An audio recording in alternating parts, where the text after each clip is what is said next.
नमस्कार दोस्तों, progressive classes में आपका स्वागत है।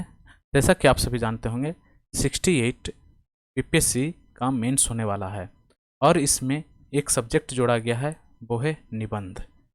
तो निबंध जो है इस बार बहुत बड़ा रोल निभाने जा रहा है और इसका जो फाइनल रिजल्ट होगा, फाइनल रिजल्ट में आपको इसकी भूमिका स्पष्ट नज़र आएगी। अतः यह ज़रूरी है कि निबंध को आप सीरियसली लें और इसकी प्रैक्टिस डेली करते रहें। आप कम से कम एक निबंध किसी टॉपिक पे अवश्य लिखें और अपने किसी मित्र जो टीचर हो सकते हैं या जो कोचिंग होगा हो सकता है वहाँ पे आप ज़रूर इसे चेक करवाएं।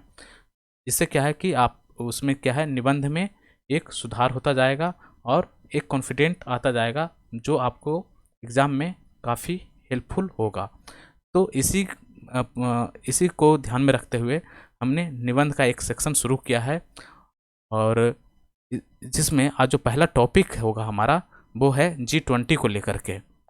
और ये जो G20 का जो इशू है, मुद्दा है, ये हमने लिया है national international events political and economic sector से।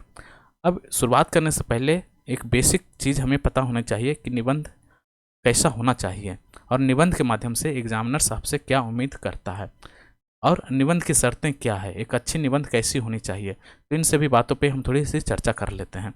तो इसमें क्या है, जो पहला है कि निबंध लिख रहे हैं तो निबंध में आप पहले ध्यान क्या रखेंगे। सबसे पहला तो ये है कि आप किस टॉपिक को सिलेक्ट कर रहे हैं। आपके पास जो क्वेश्चन होंगे, क्वेश्चन पेपर में कई सारे टॉपिक्स होंगे और उसमें ऑप्शन होगा, तो आप कौन से टॉपिक को सिलेक्ट करेंगे अपने निबंध लेखन में, ये बहुत बड़ा रोल निभाने जा रहा है। ठीक है, तो आप जब सिलेक्ट करेंगे किसी टॉपिक को तो उसमें आप बहुत ही ध्यान रखिएगा कि क्या आपको उस टॉपिक के बारे में जिसे आप सिलेक्ट करना चाह रहे हैं डेप्थ नॉलेज है, उसके प्रोस कॉन्स के बारे में नॉलेज है और उसके आप कौन कौन से डायमेंशन जो हैं आप उसे टच कर पा रहे हो। ये सारी चीज़ें आपको एक नज़र में स्पष्ट होनी चाहिए। ठीक है, अब ये क्या है कि जब आप प्रैक्टिस करते हो तो प्रैक्टिस करने से ये सारी चीज़ें आप बिल्कुल फ्रैक्शन ऑफ सेकेंड में ये सारी चीज़ें आप एनालाइज कर पाओगे, तो आपको टॉपिक सिलेक्शन में भी आसान होगा और जब प्रैक्टिस करोगे तो आपको निबंध लेखन में भी आसानी होगी।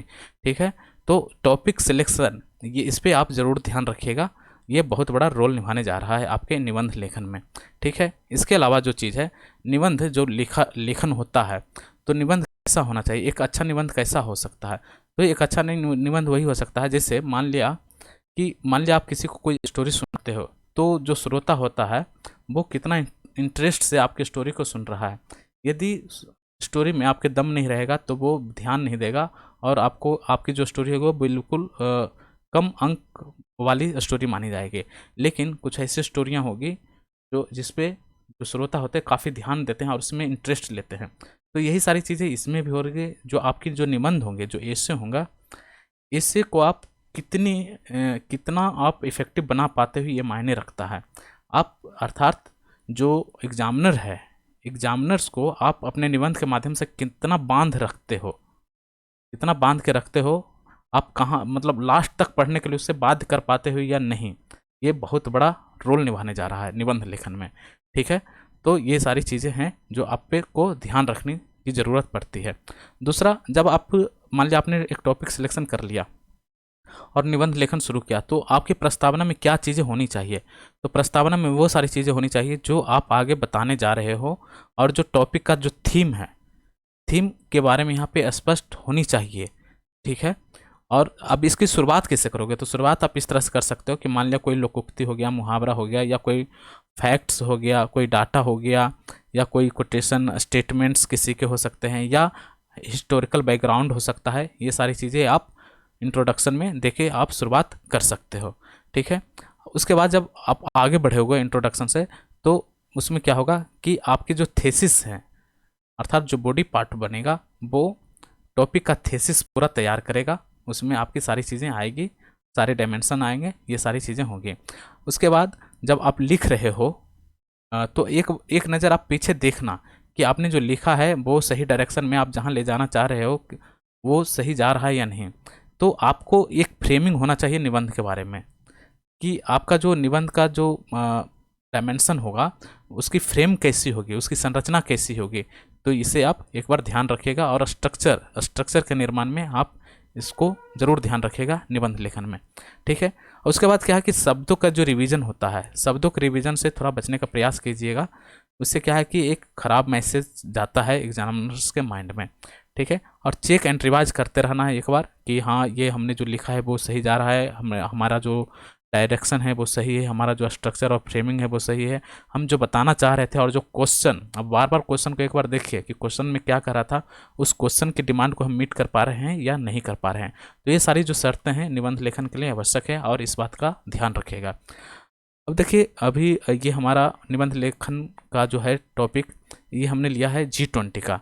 तो ये एक एग्जाम्पल के रूप में हमने लिया है और इसे किस तरह से लिखा जाए इस पे हमने ये थोड़ा फोकस किया है और इसमें कंटेंट्स को शामिल करने का प्रयास किया है। इससे क्या है कि अब देखिए ये आज जो है हमारा ये पहला टॉपिक है G20 का। धीरे धीरे हम जब भी हमें टाइम मिलेगा तो हम आपके सामने अलग अलग टॉपिक्स पे चर्चा करते रहेंगे इसे को लेकर के। तो आप हमारे साथ बंधे रहिएगा और ऐसे कैसे लिखा जाए और इस चीज़ का आपको एक बेनिफिट मिलेगा।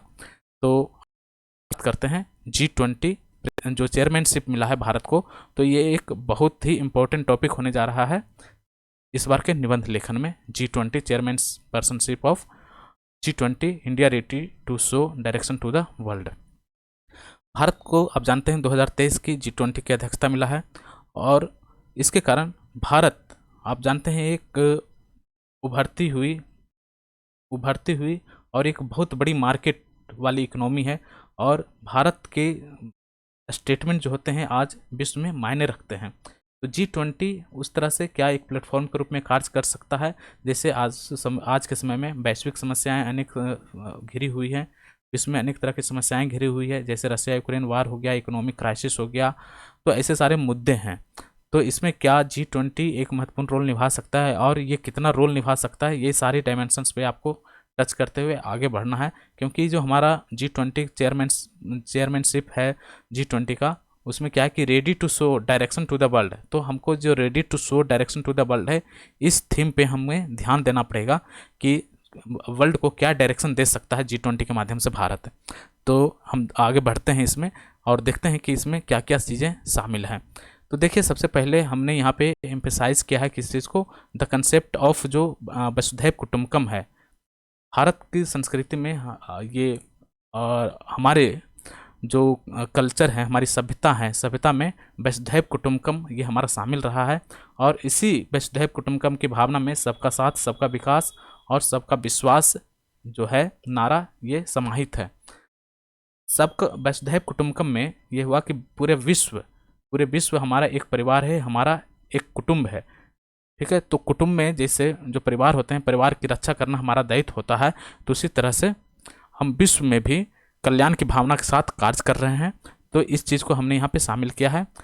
तो पहला क्या है इसमें, द कंसेप्ट ऑफ वसुधैव कुटुंबकम, सबका साथ, सबका विकास एंड सबका विश्वास have been a part of India's culture and civilisation since time immemorial.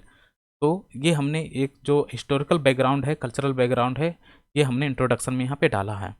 अब जो अगला जो पैराग्राफ है, अब देखिए कई बार ये होता है ना कि कई लोग क्वेश्चन पूछते हैं कि पैरा में लिखा जाए ऐसे कोई या पॉइंट्स में लिखा जाए।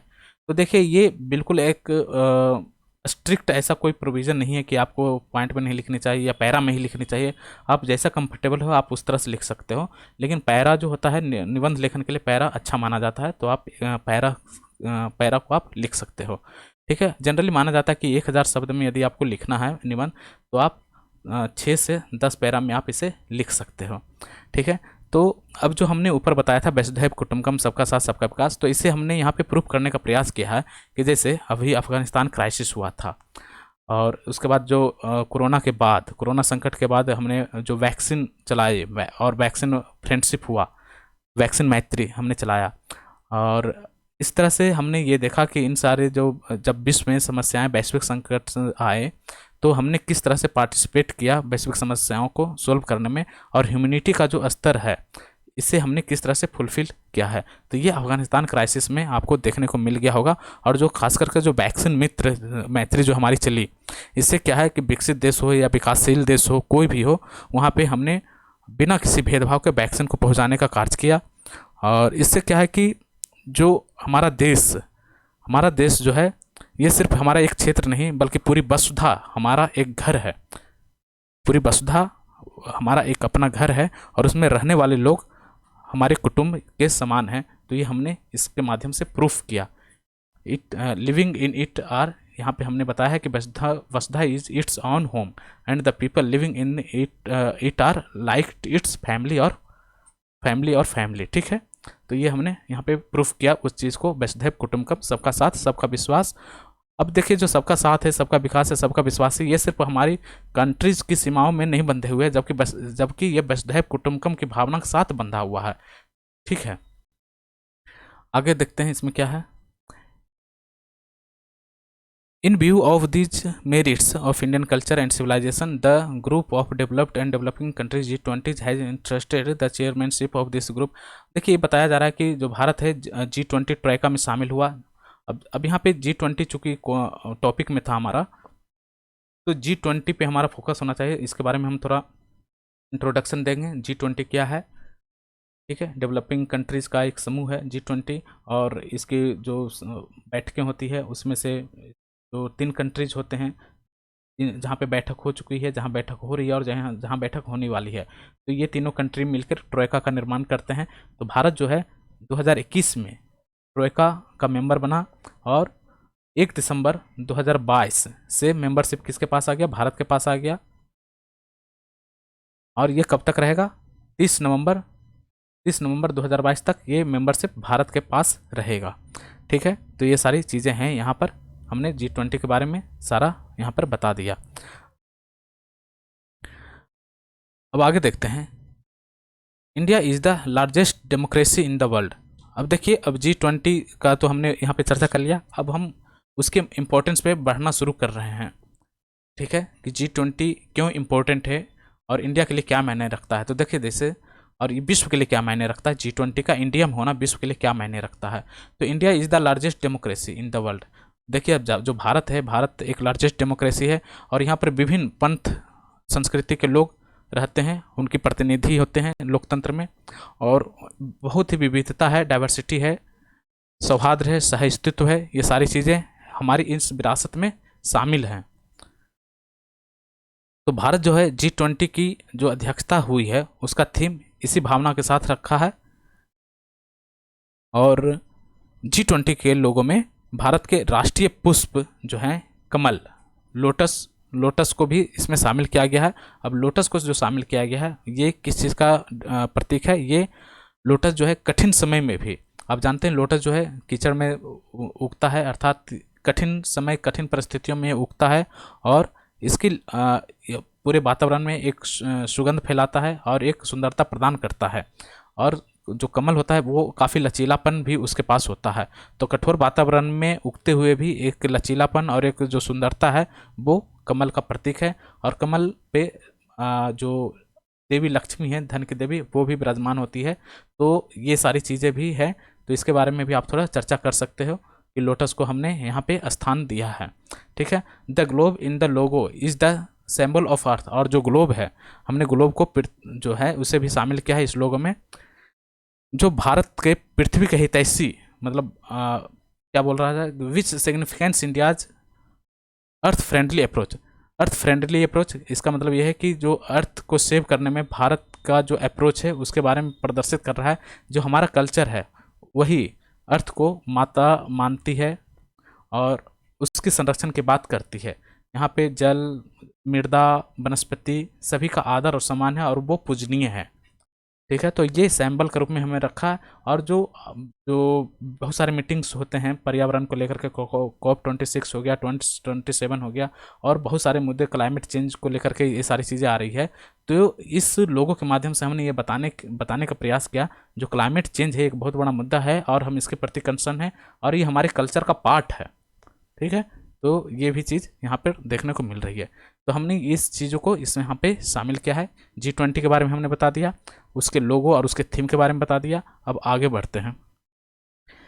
India is importance as a peace maker increases even more when then whole world community is facing various challenge.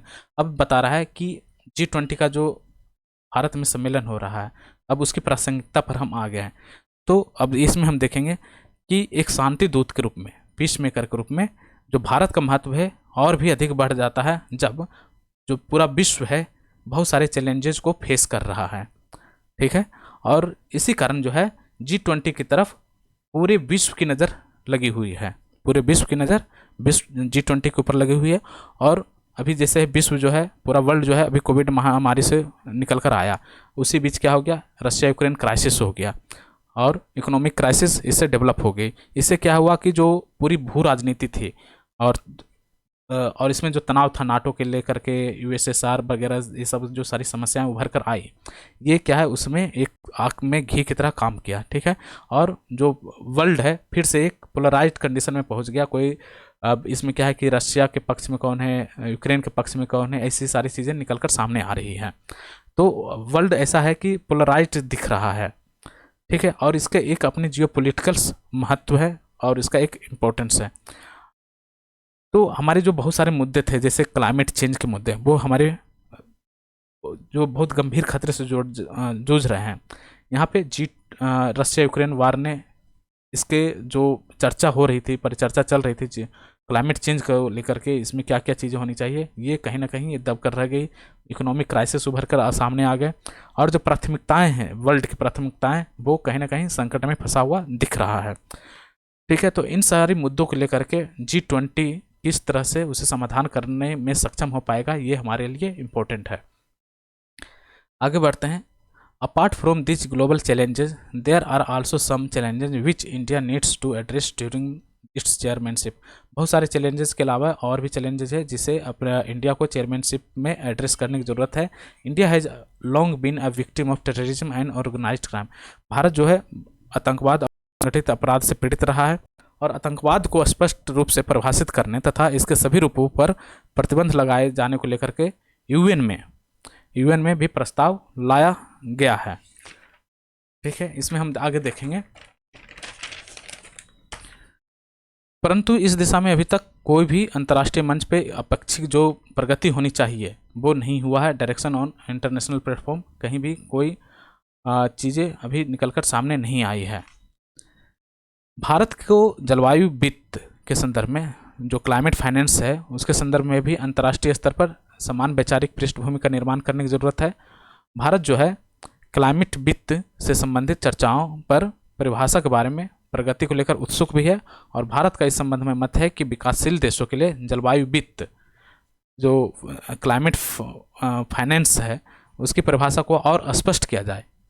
ठीक है, और जो उत्तर नॉर्थ साउथ का जो डिवीज़न है इकोनॉमी को लेकर के, वो उस डिवीज़न को समाप्त करने की भारत ने वकालत की है। आप ये चीज़ जो मोदी जी जब लोगों को अनावरण कर रहे थे उस दिन के जो भाषण था उसमें आप ये चीज़ आप सुन सकते हैं, देख सकते हैं।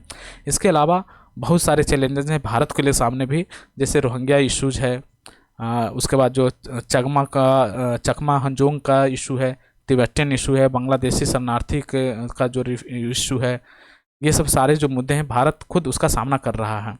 तो इन सारी समस्याओं को भी भारत खुद से कैसे फेस कर पाएगा और इंटरनेशनल कम्युनिटी इस पे भारत के स्टैंड के साथ कितनी खड़ी है, ये भी भारत के लिए एक चैलेंजेस हैं। ठीक है, आगे देखते हैं। 21वीं सदी में यदि देखें, इन द 21st सेंचुरी, 21वीं सदी में जो है व्यापारिक जो ट्रेड और जो स्ट्रेटजी है, इसका महत्व बढ़ गया है। खास करके इंडियन जो हिंद प्रशांत क्षेत्र है, इंडो पैसिफिक क्षेत्र जो है, इंडो पैसिफिक क्षेत्र का एक अपना इम्पोर्टेंस है और इंडो पैसिफिक क्षेत्र में जो स्ट्रेटजी है ये बहुत मायने रख रही है। यहाँ पर बहुत सारे जो रूल्स हैं वो तोड़े गए हैं चाइना के द्वारा, बार बार आपको ये देखने को मिलेगी। तो क्या क्या समस्या है ये हम अभी देख रहे हैं। जैसे टॉपिक में ये था हमारा कि G20 के रूप में भारत जो है अंतर्राष्ट्रीय समस्याओं को सॉल्व करने में किस तरह से सक्षम है और कैसे वर्ल्ड को डायरेक्शन दे सकता है, यही हमारा टॉपिक था। तो हम अंतर्राष्ट्रीय समस्याओं को हम देखेंगे जिसे डायरेक्शन देना है। तो हमने देख लिया है रशिया यूक्रेन वार, इकोनॉमिक क्राइसिस, इसके अलावा जो इंटरनेशनल प्लेटफॉर्म्स हैं और अन्य जो संस्थाएं हैं उसको लेकर के, चाहे UN हो गया, WHO हो गया, ये सारी संस्थाएं हैं, WTO है। तो यहाँ पर भी इसके बारे में क्या कुछ किया जा सकता है। क्योंकि यूएन जैसे है, मान लिया रशिया यूक्रेन युद्ध रोकने में अक्षम रहा, डब्ल्यूटीओ को लेकर भी कुछ अच्छे फैक्ट्स सामने नहीं आ रहे हैं, डब्ल्यूएचओ की जो भूमिका थी वो भी कोरोना के समय में संदिग्ध दिखी। तो जो वैश्विक संस्थाएं हैं ये भी एक चैलेंजेस के रूप में उभर कर सामने आई है। इनकी जो अकर्मण्यता है या फिर अपारदर्शिता है, ऐसी सारी चीज़ें भी उभर कर सामने आई है, एक चैलेंज है। इसके अलावा जो टेररिज्म है, भारत को यदि देखें, भारत के भी अपने मुद्दे हैं, जैसे टेररिज्म हो गया, उसके बाद माइग्रेशन, जो रिफ्यूजीज का मुद्दे होंगे, चाहे वो रोहिंग्या हो गया, बांग्लादेशी हो गया, चकमा हंजोंग हो गया, ये सारे मुद्दे भारत के भी सामने हैं। तो ये हम चर्चा कर लें वैश्विक और भारत के स्तर पर जो समस्याएं हैं, जिसका समाधान G20 के माध्यम से किया जाना है। ठीक है, तो और 21वीं सदी में जो हम देख रहे हैं, बहुत सारे मुद्दे, नए नए मुद्दे उभर कर सामने आ रहे हैं। जैसे जो चाइना है, चाइना अपना वर्ल्ड पावर दिखाना चाह रहा है और इसकी अपनी एक विस्तारवादी पॉलिसी है, तो जिससे भारत भी परेशान है और विश्व के अन्य कंट्रीज भी इससे परेशान है। इसी संदर्भ में जैसे क्वाड का गठन हुआ, भारत इसमें शामिल हुआ, इंडो पैसिफिक वर्ड निकल कर आया। तो इंडो पैसिफिक में जो बहुत सारी स्ट्रेटजी अपनाने की ज़रूरत है, तो इसके बारे में है, क्योंकि यहाँ पे चाइना का हस्तक्षेप बढ़ता जा रहा है। इसके अलावा जो आप देख सकते हैं, जो दक्षिण पूर्व एशिया हो गया, दक्षिण पूर्व एशिया हो गया, और जो दक्षिण पूर्व एशिया में भी बहुत सारे कंट्रीज़ के साथ चाइना के विवाद हैं। तो इन सारे मुद्दों पे भी क्या G20 कुछ अपना क्षमता दिखा सकता है? तो ऐसे सारे बहुत सारे मुद्दे निकलकर सामने आ रहे हैं, जिसे हम मेंशन कर सकते हैं अपने निबंध लेखन में। ठीक है, आगे देखते हैं। India is fully prepared to convert this challenges into opportunities. Bharat जो है पूरी तरह से तैयार है इन सारे चैलेंजेस को अपॉर्चुनिटीज़ के रूप में कन्वर्ट करने में। विथ एनी इमर्जिंग, अब जैसे कोरोना का जो संकट आया था, ये मानना पड़ेगा कि वो संकट तो था, लेकिन भारत जिस तरह से निपटा वो विश्व को इसकी उम्मीद नहीं थी। तो भारत क्या है कि जो चैलेंजेस है उसको एक अपॉर्चुनिटीज़ को रूप में भी लेने लगा है और ले रहा है, और ये विश्व को एक नया डायरेक्शन दे रहा है। ठीक है, तो ये भी चीज़ आप यहाँ पे मेंशन कर सकते हैं। तो भारत जो है ये सारी चुनौतियों को अवसर में बदलने के लिए पूरी तरह तैयार है, और एक जो उभरती हुई अर्थव्यवस्था है और ठोस जो इंटरनेशनल साझेदारियां हैं, वो भारत से उम्मीद की किरण के रूप में देखता है। बहुत सारी ठोस साझेदारियां भी भारत के और वर्ल्ड के हो रहे हैं, तो वहाँ पर भी जो सॉलिड इंटरनेशनल पार्टिसिपेशन है इंडियाज़ का, वो भी एक मेजर रोल निभाने जा रहा है। ठीक है, आगे देखते हैं कि भारत G20 के अध्यक्ष के रूप में, खास करके जब भारत वैश्विक संस्थाओं में शामिल हो रहा है और वैश्विक साझेदारियाँ कर रहा है और एक मेजर इकोनॉमी है, मेजर इमर्जिंग इकोनॉमी है, तब भारत का रोल इंटरनेशनल इश्यूज में बढ़ जाते हैं। और ख़ास करके जब G20 की अध्यक्षता मिल गया हो, तब तो ये बहुत ही इम्पोर्टेंट हो जाता है। अब इसी में, अब जैसे G20 जो कार्य समूह है, G20 समूह का जो इसके अंतर्गत बहुत सारे कार्य समूह स्थापित करने की योजना बनी है।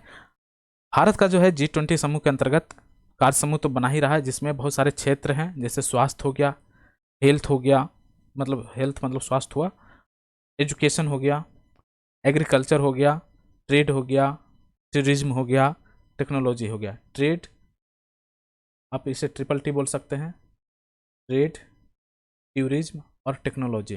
ठीक है, तो ऐसे सारे क्षेत्र हैं जहाँ पे भारत प्राथमिकताओं को भारत जो है अपनी प्राथमिकताएं यहाँ पे ढूंढ रहा है, और इन क्षेत्रों में किस तरह से कार्य किया जाना चाहिए, ये G20 के माध्यम से जो कार्य समूह की जो बैठकें हो रही हैं अलग अलग, जैसे विदेश मंत्रियों की विदेश मंत्रालय का अलग बैठक हो रहा है, साइंस एंड टेक का जो मिनिस्ट्री है उसका अलग बैठक हो रहा है, उद्योग संवर्धन विभाग का अलग हो रहा है। तो ऐसे सारे जो अलग अलग कार्य समूह की जो बैठकें हो रही है, इससे क्या है कि भारत के अंदर जो चैलेंजेस हैं और भारत को एक जो विकसित राष्ट्र बनाने का जो संकल्पना है, वहाँ पर भी ये सारी चीज़ें निकल कर सामने आ रही है, और विश्व को किस तरह से गरीबी से बाहर निकाला जाए और जो अलग अलग चैलेंज हैं उससे किस तरह से निपटा जाए, वो अलग अलग कार्य समूहों में इसकी बैठकें होती है, और उस कार्य समूह के माध्यम से बहुत सारे डिसीजन लिए जा रहे हैं। ठीक है, अब इसी में आपको देखने को मिलेगा, जिसे आप इस चीज़ को ज़रूर एग्जाम जब टॉपिक आएगा आपके मेंस में, तो आप इस चीज़ को ज़रूर शामिल कीजिएगा। एक्टिविज्म सच एज B20 मतलब बिजनेस कम्युनिटी, ठीक है, Y20 मतलब यूथ कम्युनिटी, W20 मतलब वुमेन कम्युनिटी, और S20 मतलब साइंस 20। ये सारी सिविल सोसाइटीज साइंस, हाँ ठीक है, साइंस ग्रुप हो गया। तो civil societies through group will also have an important role to play in shaping the G20। इसके अलावा हमने देख लिया जैसे B20, Y20, W20 और S20, ये तो हमारे कम्युनिटीज़ हैं। इसके अलावा जो बहुत सारे सिविल सोसाइटीज़ हैं, ये भी जो G20 का जो एजेंडा है उसे फुलफिल करने में एक बहुत बड़ा रोल निभा सकते हैं, उसे शेप देने में बहुत बड़ा रोल निभा सकते हैं। ठीक है, आगे देखते हैं। Unlike international events in the past, the G20 meetings in India will not be confined to New Delhi or a few metropolitan cities. Rather, under the concept of inclusive government, events related to it will be held in more than 50 cities of the country. Also, during this the time more than 200 events will, ये कहा जा रहा है कि ये जो meetings होने वाली है G20 की, ऐसा नहीं है कि किसी मेट्रोपॉलिटन जो सिटीज़ है सिर्फ वहाँ पे हो रहा है, जैसे मान लिया दिल्ली में हो रहा है या मुंबई में हो रहा है, ऐसा नहीं है, बल्कि जो हमारे स्टेट्स हैं, हमारे स्टेट्स के विभिन्न जगहों पे ये आयोजित किए जा रहे हैं। इससे क्या है, जो भारत की जो डाइवर्सिटी है, उस डाइवर्सिटी से पूरा विश्व परिचित होगा और भारत के जो विभिन्न सारे स्टेट्स हैं उनको भी एक जो वसुधैव कुटुंबकम वाली भावना से खुद को परिचित कराने का मौका मिलेगा। ठीक है, तो और इससे क्या है कि सिटीजन्स कनेक्टिविटी बढ़ेगा, opportunity to citizens to connect with India. अब चूंकि अलग अलग सिटीज़ में ये इवेंट्स हो रहे हैं और 200 से ज़्यादा इवेंट्स होंगे, तो वहाँ के जो लोकल्स होंगे, जहाँ भी ये G20 का जो समूह का बैठक होगा, तो वहाँ के जो सिटीजन्स होंगे वो खुद को भी G20 के साथ अपने आप को अटैच कर पाएंगे। ठीक है, आगे देखते हैं। तो इससे क्या है कि जो घरेलू स्तर पर अंतर्राष्ट्रीय समुदाय को अपनी क्षमता भी हम दिखा पाएंगे, कैपेबिलिटीज एंड स्ट्रेंथ टू हम अपने जो हमारी स्ट्रेंथ है और हमारी जो क्षमता है उसे हम इंटरनेशनल कम्युनिटी को हम परिचित करवा पाएंगे। आगे देखते हैं। During the conference India is ready to present to the international community the commendable steps taken in various fields at the domestic level. The government of India has made effective use of digital technology to overcome socio-economic barriers। अब ये बता रहा है कि भारत अब ये बता रहा है कि हमने अभी तक क्या क्या डेवलपमेंट करी है और क्या क्या चीज़ें हमने अभी तक किया है, उसके बारे में ये बता रहा है। इससे क्या है कि विश्व हमें देख पाएगा कि हमारे सिर्फ बोलने से ये नहीं होगा कि हम इमर्जिंग इकोनॉमी हैं, या जब हमारे देश में गरीबी रहेगी, बेरोजगारी रहेगी, तो हम ऐसा प्रूफ नहीं कर पाएंगे। तो भारत ये बताना चाह रहा है, इस जो पैरा है, इस पैरा के माध्यम से भारत ये बताना चाह रहा है कि हमने किस तरह से डेवलपमेंट किया है और हम कहाँ आगे बढ़ रहे हैं और किस तरह से हम इमर्जिंग इकोनॉमिक रूप में हैं। ये सारी चीज़ें हमें यहाँ पे प्रूफ कर रहे हैं। इसमें बताया जा रहा है कि जो हमने डिजिटल जो टेक्नोलॉजी है, डिजिटल टेक्नोलॉजी के माध्यम से हमने क्या जो सोशियो इकोनॉमिक जो गैप है उसे हमने दूर करने का कोशिश किया है। उसके बाद देखिए आधार, जनधन आधार और जो मोबाइल है जैम ट्रिनिटी, इसके माध्यम से हमने डायरेक्ट बेनिफिट ट्रांसफ़र और जो फाइनेंशियल इंक्लूजन है उसे प्रूफ किया है। प्रधानमंत्री जन आरोग्य योजना के माध्यम से हमने जो वर्ल्ड का लार्जेस्ट इंश्योरेंस स्कीम है उसके माध्यम से हमने बहुत सारे लोगों, जैसे 12 लाख करोड़ मतलब हमने जो है क्या world largest government insurance scheme प्रधानमंत्री जन आरोग्य योजना को शुरू किया है और इससे बहुत सारे लोगों को लाभान्वित हुए हैं। इससे लगभग 11 करोड़ लोग समथिंग, जो भी डाटा होगा एक बार आप देख लीजिएगा, इतने लोग इससे बेनिफिट हो चुके हैं। ठीक है, उसके अलावा यहाँ पे बताया जा रहा है कि 12 लाख करोड़ UPI ट्रांजेक्शन हुआ है, which brings out at the real picture of digital revolution India. ये जो ट्रांजेक्शन हुए 12 लाख करोड़ रुपये के, ये ट्रांजेक्शन जो हुए हैं ये बता रहा है कि भारत में डिजिटल रिवोल्यूशन हुआ है। And today India is in position to share its wonderful digital infrastructure with the world. और डिजिटल इंफ्रास्ट्रक्चर जो है भारत का, उसे शेयर करने में भारत सक्षम है। Our UPI from the Commonwealth countries the technology offering has received a good response. Today India is moving step by step with America and China. तो जो हमारी जो UPI पेमेंट सिस्टम है, इस माध्यम से हम अमेरिका और चाइना को भी और 5G टेक्नोलॉजी के माध्यम से भी, 5G टेक्नोलॉजी में भी भारत इंटर कर गया है। तो इस माध्यम से हम अमेरिका और चाइना के स्टेप के साथ स्टेप मिला पा रहे हैं। तो ये सारी चीज़ें यहाँ पे दी हुई है। उसके अलावा हम जो कंट्रीज़ हैं अलग अलग, उसे भी हम सपोर्ट दे रहे हैं। एंड क्या बोल रहा है, today all the countries of Africa are now looking towards India instead of western. जो अफ्रीकन कंट्री है वो वेस्टर्न कंट्रीज के बजाय भारत की तरफ नज़रें गड़ाकर देख रही है। तो ये हमने देखा कि भारत किस तरह से इमर्ज कर रहा है, भारत कैसे इमर्जिंग पावर है और भारत की क्या खासियत है, उसकी क्या क्षमता और क्या पोटेंशियल है, ये हमने यहाँ पर देख लिया। आगे देखते हैं, हाल ही में recently India has launched life mission. Bharat जो है मिशन लाइफ अभी शुरू किया था गुजरात में। मिशन लाइफ ये बताता है कि जो अर्थ है, अर्थ को आप कैसे सेव करें, आपके अपने हैबिट को सुधार करके। जैसे आप घर से बाहर निकल रहे हैं तो आप बिजली पंखे को बंद करके जाएं, या फिर आप जो अपने आसपास के वातावरण को प्रदूषित नहीं करें, हो सके तो आप खाली जगहों पे पेड़ लगाएं। तो इस तरह से जो चीज़ें हैं, मिशन लाइफ शुरू करके जो भारत है अपनी जो ट्रेडिशनल इंडियन लाइफ स्टाइल है उसे प्रूव करने की कोशिश किया है। और ये इससे क्या है, जो intensive brain storming on the steps of being taken the climate front during the G20 presidency, ये सारी चीज़ें आपको G20 के दौरान जलवायु का जो मुद्दे आएंगे तो वहाँ पे भारत अपना पक्ष रख पाने की स्थिति में होगा। ठीक है, और ये जो है वर्ल्ड को एक अनुपम भेंट के रूप में है। कौन सा, मिशन लाइफ क्या है, वर्ल्ड को एक अनुपम भेंट है और G20 प्रेसिडेंसी में ये बहुत ही मायने रखता है। ये भारत की जो दूरदर्शिता है ये दिखा रहा है कि क्लाइमेट को ले करके जो वसुधैव कुटुंबकम हम बोल रहे हैं, या फिर जो धरा हमारी माता है, इसे हम कैसे प्रूफ कर रहे हैं, ये सारी चीज़ें हम यहाँ पे मिशन लाइफ के माध्यम से भी बताने में हम सक्षम हो पा रहे हैं।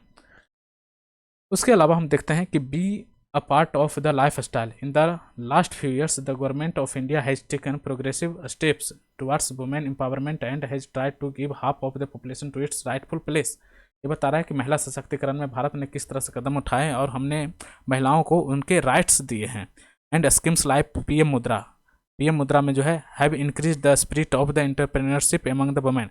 पीएम मुद्रा के माध्यम से जो है महिलाओं में एंटरप्रेन्योरशिप निकल कर सामने आया है। एंड मेड देम फाइनेंशियली, और उन्हें फाइनेंशियली स्ट्रॉन्ग बनाया गया है। In such a situation women empowerment and representation will be a centre of India G20 deliberation. और जो वुमेन एम्पावरमेंट है ये G20 में महिलाओं के विचार विमर्श का केंद्र होगा। यही हम देख रहे हैं। तो during the conference representatives of the various countries will visit different cities of India. बहुत सारे सिटीज़ को देखेंगे representatives, and so this will greatly benefit the tourism industry in the world in the country. और जब बहुत सारे जो हमारे जो मेहमान आने वाले हैं वो हमारे देश के अलग अलग स्टेट्स में जाएंगे, अलग अलग शहर में जाएंगे, तो इससे क्या है कि हमारा जो टूरिज्म इंडस्ट्री है उसमें वृद्धि होगा। And along with this due to the creation of opportunities for small and local businessman, small और लोकल बिजनेसमैन को हम जो अपने उत्पाद है उससे हम परिचित करा पाएंगे।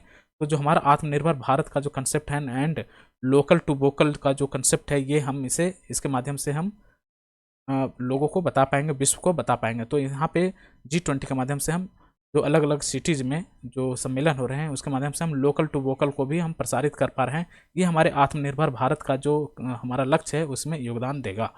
ठीक है, और जो पार्टिसिपेशन है हमारे सिटीजन्स का वो भी बढ़ेगा इससे। तो यही सारी चीज़ें यहाँ पर थी। अब आगे देखते हैं। 4 billion plus population of India. आप जानते हैं कि भारत की 1 अरब से अधिक आबादी है और विश्व तेज तक भारत जो है वर्ल्ड की नंबर 1 कंट्री हो जाएगी इस मामले में, आबादी के मामले में। तो हम क्या है कि हमें अपने आप को बेहतर रूप में दिखाना आवश्यक है और हमें इमर्जिंग इकोनॉमी नहीं बल्कि एक जो डेवलप्ड इकोनॉमी है उसकी तरफ हमारा टारगेट है और हम वो अचीव करेंगे। ठीक है, तो हम अब यहाँ पे हम आगे कंक्लूजन के ऊपर हमने वो सारी चीज़ें हमने ऊपर मेंशन कर दिया कि वर्ल्ड में क्या क्या चैलेंजेस हैं और वर्ल्ड को भारत G20 के माध्यम से किस तरह से जो है डायरेक्शन दे सकता है।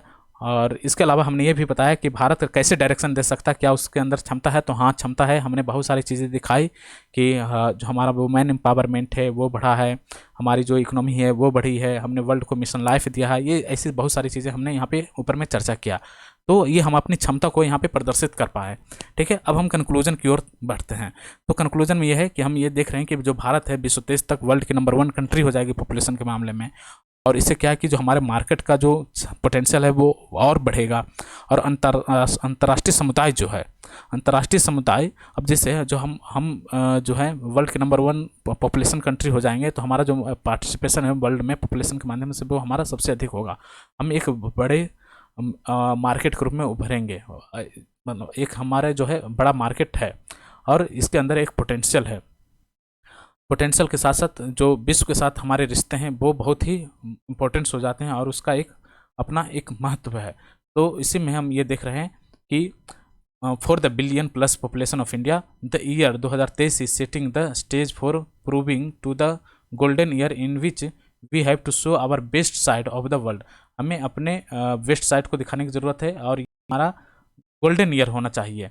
And the international community that comes to our door step has to show its running for progress, and today the old forts of the world like America, Britain are waiting for destruction। ये कहा जा रहा है कि भारत तो जैसे उभर रहा है, इमर्ज कर रहा है और सशक्त होता जा रहा है, लेकिन जो जो अमेरिकन है, जो पुराने फोर्ट्स हैं, ओल्ड फोर्ट्स मतलब जो पुरानी इकोनॉमी है या फिर जो स्ट्रॉन्ग इकोनॉमी अभी सो कॉल्ड है जिसे कहा जा रहा है, तो जैसे अमेरिका हो गया, ब्रिटेन हो गया, ये क्या है कि अब धीरे धीरे डिस्ट्रक्ट हो रहे हैं और ये डिस्ट्रक्शन की ओर बढ़ रहे हैं।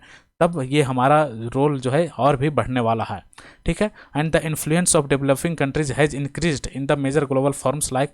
और जो G20 के माध्यम से जो इमर्जिंग कंट्री है या डेवलपिंग कंट्री है उसका रोल बहुत बढ़ गया है और उसका एक इम्पोर्टेंस जो है बढ़ गया है। Then the strategic geo strategy to India और G20 का जो महत्व बढ़ गया है, विकासशील कंट्रीज़ का महत्व बढ़ गया और इस समय भारत के पास G20 की अध्यक्षता होना ये हमारे लिए गर्व की बात है और हमारे लिए एक पोटेंशियल की बात है, हमारे लिए एक अपॉर्चुनिटी की बात है। इससे हमें कंक्लूजन को ले जाना पड़ेगा। ठीक है कि हमारे लिए एक अपॉर्चुनिटीज़ है, हमें वर्ल्ड को अपनी पावर, अपनी जो क्षमता है उसे प्रदर्शित करने का, खास करके जब मेजर इकोनॉमी जो है वो क्रैश कर रही हैं। And politically advantage has been gained and it should take advantage of this golden opportunity. ये हमारे लिए गोल्डन अपॉर्चुनिटी है जो G20 के प्रेसिडेंसी हम कर रहे हैं, हमारे लिए गोल्डन अपॉर्चुनिटीज़ है और इसे हमें भंजाना चाहिए। And itself has an effective global voice, और इसका एक अपना इफेक्टिव ग्लोबल वॉइस भी है। Through this platform of G20 India can weave the fragmented world as one family, accelerated sustainable global growth and ensure the inclusive future for all being an instrument of the world peace. इसमें बता रहा है कि G20 के अध्यक्ष के रूप में भारत जो है राजनीतिक, भू राजनीतिक लाभ मिला है भारत को और उसका प्रभावित वैश्विक आवाज़ के रूप में हमें स्थापित करने का जो सुनहरा अवसर है उसे नहीं खोना चाहिए और इसे सुनहरा, इस गोल्डन जो हमें मौका मिला है इससे इसका यूज या इसका बेनिफिट हमें उठाना चाहिए। और G20 के इस मंच के माध्यम से भारत जो विश्व में जो छिनमिन जो अर्थव्यवस्था है या जो फैमिली है, फैमिली जो है भारत छिनभिन विश्व की एक फैमिली के रूप में, एक परिवार के रूप में इसे पिरो सकता है। जैसे एक माले में जो अलग अलग मोती होते हैं पिरोए जाते हैं, उसी तरह जो छिनभिन विश्व है उसे एक माले में पिरो सकता है इस G20 के माध्यम से। और एक बहुत ही बड़ा प्लेटफॉर्म मिला है भारत को इस रूप में जहाँ पे ये अपनी क्षमता को प्रदर्शित कर सकता है। और जो सतत वैश्विक जो विकास है, वृद्धि है विश्व की, और जो समावेशी विकास है, ये सारी जो अवधारणाएं हैं, तो इसे फुलफिल करने में भारत जो है अहम रोल निभा सकता है इस मंच के माध्यम से और विश्व शांति का माध्यम बनके सभी के लिए एक समावेशी भविष्य को सुनिश्चित कर सकता है। आप कंक्लूजन में यहाँ पे आप डाल सकते हैं कि विश्व शांति का माध्यम बनके जो वर्ल्ड पीस का जो हमारा लक्ष्य है, वर्ल्ड पीस के लक्ष्य को निर्धारित करते हुए भारत G20 को एक प्लेटफॉर्म के रूप में एक उसका उपयोग कर सकता है और भविष्य जो वर्ल्ड की जो समावेशी भविष्य है उसको सुनिश्चित कर सकता है। तो ये हमारा पूरा कंक्लूजन हो गया। तो हमने ये देख लिया कि हमें एक जो ऐसे है, ऐसे में क्या क्या लिखना चाहिए। पहला तो हमने ये देखा कि कुछ कोट्स हमने लिखे, कुछ फैक्ट्स लिखे, कल्चरल इवेंट जो फैक्ट्स है उसके हिस्टोरिकल कल्चरल जो हमारी फैक्ट्स है उसे हमने यहाँ पे लिखा था। उसके बाद हमने एक बॉडी तैयार किया जो हमें, जिसे हम थीसिस बोलते हैं, और इस थीसिस में हमने सारे प्रोस एंड कॉन्स और जो उसका डायमेंशन है, अलग अलग विस्तार जो है हमने दिया।